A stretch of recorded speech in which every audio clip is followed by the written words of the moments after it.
Welcome to എയ്സാപ്പ്. നമ്മുടെ മാത്സിൻ്റെ short video discuss ചെയ്യുന്ന മറ്റൊരു ക്ലാസ്സിലേക്ക് എല്ലാ ഉദ്യോഗാർത്ഥികൾക്കും സ്വാഗതം. നമ്മളിന്ന് ചർച്ച ചെയ്യാൻ പോകുന്ന ഒരു ടോപ്പിക്ക് മത്സര പരീക്ഷകളിൽ ഏറ്റവും കൂടുതൽ ആവർത്തിച്ച് ചോദിക്കുന്ന ഒരു കോൺസെപ്റ്റാണ് ആവറേജ് ഓഫ് ആൻ AP അഥവാ ഒരു സമാന്തര ശ്രേണിയുടെ ശരാശരിയുമായി ബന്ധപ്പെട്ട ചോദ്യങ്ങൾ വളരെ കൂടുതൽ മത്സര പരീക്ഷകളിൽ പ്രത്യക്ഷപ്പെടുന്ന ഒരു ചോദ്യമാണ്. അപ്പോൾ ഇത് വളരെ നിഷ്പ്രയാസം അനായാസം നമുക്കിതെങ്ങനെ ചെയ്യാമെന്നൊന്ന് നോക്കാം. ഓക്കെ, നമുക്ക് ആദ്യം ഈ ചോദ്യം ഒന്ന് വായിച്ചു നോക്കാം. നമുക്ക് വളരെ അടുത്തായിട്ട് നമ്മുടെ PSC പരീക്ഷയിൽ കണ്ട ഒരു ചോദ്യമാണിത്. നിങ്ങൾക്ക് ചോദ്യം കാണാൻ പറ്റും. 3 വയസ്സിൻ്റെ വ്യത്യാസത്തിൽ ജനിച്ച 5 കുട്ടികളുടെ വയസ്സുകളുടെ തുക 50 ആണ്. അങ്ങനെയാണെങ്കിൽ ഏറ്റവും പ്രായം കുറഞ്ഞ കുട്ടിയുടെ വയസ്സ് എത്രയായിരിക്കും? സ്വാഭാവികമായിട്ടും നിങ്ങൾ ഈ ചോദ്യം ആലോചിച്ച് നോക്ക്. എന്താണ് ഈ 3 വയസ്സിൻ്റെ വ്യത്യാസം എന്ന് പറഞ്ഞാൽ? ഒരു സ്ഥിരമായ വ്യത്യാസത്തിൽ പദങ്ങൾ ഇങ്ങനെ മാറി വരുന്നതാണ് സമാന്തര ശ്രേണി. അല്ലെങ്കിൽ ഒരു പ്രത്യേക പദത്തോടു കൂടി ഒരു സ്ഥിരസംഖ്യ കൂട്ടിയിട്ട് നമുക്ക് അടുത്ത പദം ഇങ്ങനെ ലഭിക്കുമ്പോൾ ഇത്തരം ശ്രേണികളെ നമ്മൾ പറയുന്ന പേരാണ് സമാന്തര ശ്രേണികൾ അഥവാ അരിത്മാറ്റിക് പ്രോഗ്രഷൻ. സോ ഇവിടെ പറഞ്ഞത് എന്താ? 3 വയസ്സിൻ്റെ വ്യത്യാസത്തിൽ ജനിച്ച 5 കുട്ടികളുടെ വയസ്സുകളുടെ തുക 50 ആണ് എങ്കിൽ ഏറ്റവും പ്രായം കുറഞ്ഞ കുട്ടിയുടെ വയസ്സ് എത്രയായിരിക്കും? ഈ ഒരു ഭാഗം ചർച്ച ചെയ്യുന്നതിന് മുന്നേ നമുക്ക് പറയാവുന്ന ഇവിടുത്തെ കോൺസെപ്റ്റ് എന്ന് പറയാം. ഇതൊരു സമാന്തര ശ്രേണിയാണ്. 3 വയസ്സിൻ്റെ വ്യത്യാസത്തിൽ നിങ്ങൾ കുട്ടികളുടെ പ്രായം ഇങ്ങനെ എഴുതുമ്പോൾ അതൊരു AP ആണെന്ന് നമുക്ക് മനസ്സിലാവും. സോ നമ്മളിവിടെ ഡിസ്കസ് ചെയ്യുന്ന പോയിന്റ്, ഒരു APയുടെ ശരാശരി അഥവാ ഒരു സമാന്തര ശ്രേണിയുടെ ശരാശരി എന്ന് പറഞ്ഞാൽ എപ്പോഴും അതിൻ്റെ മധ്യപദമായിരിക്കും അഥവാ സെൻട്രൽ ടേം ആയിരിക്കും. സോ ഒരു APയെ സംബന്ധിച്ചിടത്തോളം നമുക്കതിൻ്റെ ശരാശരി എന്ന് പറഞ്ഞാൽ അതിൻ്റെ നടുവിലത്തെ പദം അഥവാ മധ്യപദമായിരിക്കും. ഇനി നമുക്കറിയാം ശരാശരി നമ്മൾ എങ്ങനെയാണ് കാണുക? ശരാശരി എന്ന് പറഞ്ഞാൽ തുക ഡിവൈഡഡ് ബൈ എണ്ണമായിരിക്കും. സോ നമുക്ക് ഈ ചോദ്യത്തിലേക്കൊന്ന് വരാം. നിങ്ങൾ ആലോചിച്ചേ, ഇവിടെ 5 കുട്ടികളുടെ വയസ്സിൻ്റെ കാര്യമാണ് ഇവർ പറഞ്ഞത്. നിങ്ങൾ ആലോചിച്ചേ, നമ്മളിവിടെ 5 കുട്ടികളുടെ വയസ്സിൻ്റെ കാര്യം പറഞ്ഞു. നോക്കി നിങ്ങൾ, ഇത് ഒരാൾ, രണ്ടാമത്തെ ആൾ, മൂന്നാമത്തെ ആൾ, നാലാമത്തെ ആൾ, അഞ്ചാമത്തെ ആൾ. നമുക്കിങ്ങനെ 5 കുട്ടികളുടെ കാര്യം ഇവർ പറയും. 5 കുട്ടികളുടെ കാര്യമാണ് ഇവരെ പറഞ്ഞത്. ഈ 5 കുട്ടികളുടെ വയസ്സുകളുടെ തുക 50 ആണെന്ന് പറഞ്ഞിട്ടുണ്ട്. എടാ, തുക 50 ആണ് എന്ന് പറഞ്ഞാൽ ശരാശരി എന്ത് വരും? എങ്ങനെയാണ് ശരാശരി കാണുക? ശരാശരി ആവറേജ് എന്ന് പറഞ്ഞാൽ അഥവാ ശരാശരി എന്ന് പറഞ്ഞാൽ തുക ഡിവൈഡഡ് ബൈ എണ്ണമായിരിക്കും. തുക ഡിവൈഡഡ് ബൈ എണ്ണമായിരിക്കും. അപ്പോൾ നിങ്ങൾ നോക്കൂ, തുക ഡിവൈഡഡ് ബൈ എണ്ണം എന്ന് പറഞ്ഞാൽ ഇവിടെ ഈ 5 കുട്ടികളുടെയും കൂടെ ഏജിൻ്റെ തുക എത്രയാണ്? 50 ആണെന്ന് നമുക്ക് ക്വസ്റ്റ്യനിൽ തന്നിട്ടുണ്ട്. സോ 50 ഡിവൈഡഡ് ബൈ എത്രയാണ് കുട്ടികളുടെ എണ്ണം? 5 കുട്ടികളാണുള്ളത്. സോ 50 ഡിവൈഡഡ് ബൈ 5 എന്ന് പറഞ്ഞാൽ സ്വാഭാവികമായിട്ടും നമ്മുടെ ആൻസർ എത്ര വരും? 10 എന്ന് വരും. എന്താണ് നമുക്ക് മനസ്സിലായത്? ഒരു സമാന്തര ശ്രേണിയുടെ ശരാശരി എന്ന് പറഞ്ഞാൽ നമ്മൾ പറഞ്ഞു അതിൻ്റെ മധ്യപദമായിരിക്കും. നമ്മളിപ്പോൾ ശരാശരി കണ്ടുപിടിച്ചു. 5 കുട്ടികളുടെയും കൂടെ വയസ്സിൻ്റെ തുക 50 ആണ്. അവർ 5 പേരാണുള്ളത് എന്ന് പറഞ്ഞു. സോ ആവറേജ് എത്ര വരും? 10. അപ്പോൾ നമുക്ക് മനസ്സിലായി ഇത് ഇതിൻ്റെ മധ്യപദമായിരിക്കും എന്ന് പറഞ്ഞാൽ 5 കുട്ടികളുള്ള ഒരു വയസ്സിൻ്റെ കാര്യം പറയുമ്പോൾ മൂന്നാമത്തെ കുട്ടിയല്ലേ? 5 കുട്ടികളുള്ള ആളിൽ ഏറ്റവും നടുവിലത്തെ ആൾ എന്ന് പറഞ്ഞാൽ ആരാ? മൂന്നാമനല്ലേ? സോ മൂന്നാമത്തെ കുട്ടിയുടെ വയസ്സാണ് എന്ത്? 10. ഇനി ക്വസ്റ്റ്യനിൽ ആദ്യമേ പറഞ്ഞിട്ടുണ്ട് കുട്ടികൾ തമ്മിൽ 3 വയസ്സിൻ്റെ ഗ്യാപ്പാണുള്ളത്. അങ്ങനെയാണെങ്കിൽ ഈ കുട്ടിയുടെ വയസ്സ് 10 ആണെങ്കിൽ ഈ കുട്ടിയുടെ വയസ്സ് എത്രയായിരിക്കും? 13 ആയിരിക്കും. ഈ കുട്ടിയുടെ വയസ്സ് എത്രയായിരിക്കും?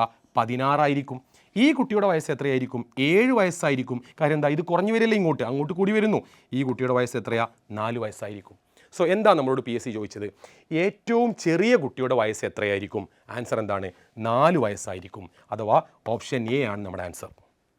അപ്പോൾ ക്ലിയർ ആയെന്ന് വിചാരിക്കുകയാണ്. അപ്പോൾ ഈ ഒരു ക്വസ്റ്റ്യൻ ചെയ്യാൻ യൂസ് ചെയ്യുന്ന കോൺസെപ്റ്റ് ഏതാണ്? ഒരു APയുടെ ശരാശരി അതിൻ്റെ മധ്യപദമായിരിക്കുമെന്ന കോൺസെപ്റ്റാണ് ഈ ക്വസ്റ്റ്യനിൽ നമ്മൾ യൂസ് ചെയ്തത്. ഇതുപോലത്തെ മറ്റൊരു ക്വസ്റ്റ്യൻ കൂടെ നമുക്ക് നോക്കാം. ഇതേ നോക്കൂ, മറ്റൊരു ക്വസ്റ്റ്യൻ. മത്സര പരീക്ഷകളിൽ ഇത്തരം ചോദ്യങ്ങളും നമുക്ക് എപ്പോഴും കാണാൻ ലഭിക്കുന്ന ചോദ്യങ്ങളാണ്. 7ൻ്റെ തുടർച്ചയായ 7 ഗുണിതങ്ങളുടെ തുക 294 ആയാൽ അതിലെ ഏറ്റവും വലിയ സംഖ്യ കാണുക. നിങ്ങളൊന്ന് ആലോചിച്ച് നോക്ക്. 7ൻ്റെ തുടർച്ചയായ ഗുണിതങ്ങൾ, അല്ലെങ്കിൽ തുടർച്ചയായ എണ്ണൽ സംഖ്യകൾ, അല്ലെങ്കിൽ തുടർച്ചയായ ഒറ്റ സംഖ്യകൾ, അല്ലെങ്കിൽ തുടർച്ചയായ ഇരട്ട സംഖ്യകൾ എന്നൊക്കെ പറഞ്ഞാൽ ഇതെന്താണ്? ഇതൊരു സമാന്തര ശ്രേണിയാണ്. ഒരു നിശ്ചിത പൊതുവ്യത്യാസത്തോടു കൂടി വരുന്ന ഒരു സമാന്തര ശ്രേണിയാണിത്. നമുക്ക് ഈ പോയിന്റ് ഒന്നുകൂടെ ഡിസ്കസ് ചെയ്യാം. 7ൻ്റെ തുടർച്ചയായ 7 ഗുണിതങ്ങളുടെ തുക 294 ആണ്. സോ 7 ആളുകളുടെ തുക 294 ആണ്. നമുക്ക് ജസ്റ്റ് ഒന്ന് ഈസി ആയിട്ട് പറയാം, എളുപ്പത്തിന് വേണ്ടി പറയാം. നോക്ക് നിങ്ങൾ, ഇവിടെ 3 ആൾ, 4-ാമത്തെ ആൾ, 5-ാമത്തെ ആൾ, 6-ാമത്തെ ആൾ, 7-ാമത്തെ ആൾ, ഇങ്ങനെയാണ് ഇവിടെ ഉള്ളത്. 7ൻ്റെ തുടർച്ചയായ 7 ഗുണിതങ്ങൾ, ഇവിടെ 7 പേരുണ്ട് നമുക്ക് മനസ്സിലായല്ലോ. അവരുടെ തുക 294 ആണ്. നിങ്ങൾ ആലോചിച്ചേ, എടാ 7 ആളുകളുടെ ശരാശരി നോക്ക്, ഇത് 7 വീതം ഗ്യാപ്പിലായിരിക്കും ഈ സംഖ്യകൾ ഉണ്ടാവുക. അങ്ങനെയാണെങ്കിൽ അതൊരു AP ആണെന്ന് നമുക്ക് മനസ്സിലായി. അങ്ങനെയാണെങ്കിൽ ഈ AP 7 മെമ്പർമാരാണ് ഈ APയിലുള്ളത്. അപ്പോൾ ഇതിൻ്റെ ശരാശരി എവിടെയായിരിക്കും? എക്സാക്റ്റ് മിഡിൽ അഥവാ മധ്യപദമായിരിക്കും. 7 ആളുകളുള്ള ഒരു APയുടെ മിഡിൽ ടേം ഏതാണ്? 4ാമത്തെ പദമായിരിക്കും. നിങ്ങൾ നോക്കിയാൽ നിങ്ങൾക്ക് നിഷ്പ്രയാസം കാണാൻ പറ്റും. ഇവിടെയും 3 പേരുണ്ട്, ഇവിടെയും 3 പേരുണ്ട്. കറക്റ്റ് നടുവിലത്തെ ആളാരാ? 4ാമത്തെ ആളാണ്. അപ്പോൾ ഈ 4ാമത്തെ ആളാരാ? ഈ APയുടെ മധ്യപദം അഥവാ അതെന്തായിരിക്കും? ശരാശരി ആയിരിക്കും. എടാ ഇതിൻ്റെ ശരാശരി എങ്ങനെ കാണാം? 7 ആളുകളും കൂടെ കൂട്ടിയപ്പോൾ 294 കിട്ടിയത്. അങ്ങനെയാണെങ്കിൽ ഇതിൻ്റെ ആവറേജ് നമ്മൾ എങ്ങനെ കാണും? ശരാശരി അഥവാ ആവറേജ് ഈസ് ഈക്വൽ ടു 294 ഹരിക്കണം 7. ഹരിച്ച് നോക്കൂ. 294 നിങ്ങൾ 7 കൊണ്ട് ഹരിച്ചേ. 7 ഇവിടെ ഒരു തവണ, 29ൽ 4 7 28, ബാക്കി 1 14ൽ 2 7 14 എന്ന് പറഞ്ഞാൽ നമുക്ക് ആൻസർ കിട്ടി 42. എന്താണ് ഈ 42? നമ്മുടെ ഈ APയുടെ മിഡിൽ ടേമാണ് അഥവാ ഇതിൻ്റെ മധ്യപദമാണ് 42. ക്വസ്റ്റ്യനിൽ പറഞ്ഞിട്ടുണ്ട് എന്ത്? 7ൻ്റെ തുടർച്ചയായ 7 ഗുണിതങ്ങൾ. അതിലെ നടുവിലത്തെ ആൾ 42ആണ്. അങ്ങനെയാണെങ്കിൽ അടുത്ത ഗുണിതമാരായിരിക്കും? ഒരു 7 കൂട്ടിയാൽ മതി. പിന്നത്തെ ഗുണിതം ആരായിരിക്കും? വീണ്ടും ഒരു 7 കൂട്ടിയാൽ മതി. സോ ഈ ആൻസർ എത്ര വരൂടാ? 42ഉം 7ഉം 49. അടുത്ത ആൾ എത്ര വരും? 49ഉം 7ഉം 56. നെക്സ്റ്റ് ആൾ എത്ര വരും? 56ഉം 7ഉം 63. ഓക്കെ. സോ നമ്മുടെ ക്വസ്റ്റ്യൻ ആൻസർ എന്ത് വരും? 7ൻ്റെ തുടർച്ചയായ 7 ഗുണിതങ്ങളുടെ ശരാശരി 294 ആയാൽ അതിൻ്റെ ആവറേജ് നമുക്ക് എന്ത് കിട്ടൂടാ? മധ്യപദമായിട്ട് വരുന്നത് സെൻട്രൽ ടേം 4ാമനായിരിക്കും. അത് 42. സോ നമ്മളോട് ഏറ്റവും വലിയ ആൾ ചോദിച്ചാൽ അതിൻ്റെ ആൻസർ 63 ആണ്. ഇനി ഏറ്റവും ചെറിയ ആൾ ചോദിച്ചാലോ? നിങ്ങൾ 7 വീതം ഇങ്ങോട്ട് കുറച്ച് എഴുതിയാൽ മതി. കാരണം എന്താ? They are in AP. അവർ സമാന്തര ശ്രേണിയിലാണ്.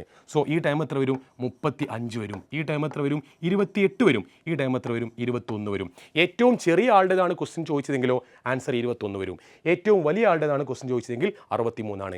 ഇവിടെ ചോദിച്ചത് എന്താ? അതിലെ ഏറ്റവും വലിയ സംഖ്യ കാണുക. സോ ആൻസർ എന്ത് വരും? Option D 63.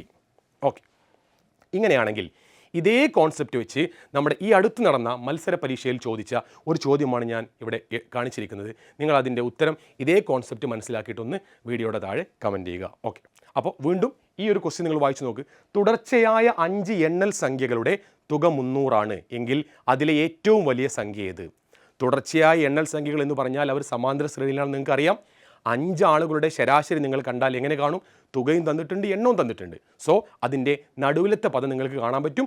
അത് വെച്ച് നിങ്ങൾക്ക് അതിൻ്റെ ഏറ്റവും വലിയ സംഖ്യ ഏതെന്നും കാണാൻ പറ്റും. ഇതേ കോൺസെപ്റ്റിൽ നിങ്ങൾ ഇതിൻ്റെ ആൻസർ വീഡിയോക്ക് താഴെ ഒന്ന് കമൻറ്റ് ചെയ്യുക. അപ്പോൾ മറ്റൊരു വീഡിയോയിൽ വീണ്ടും കാണാം. Okay, thank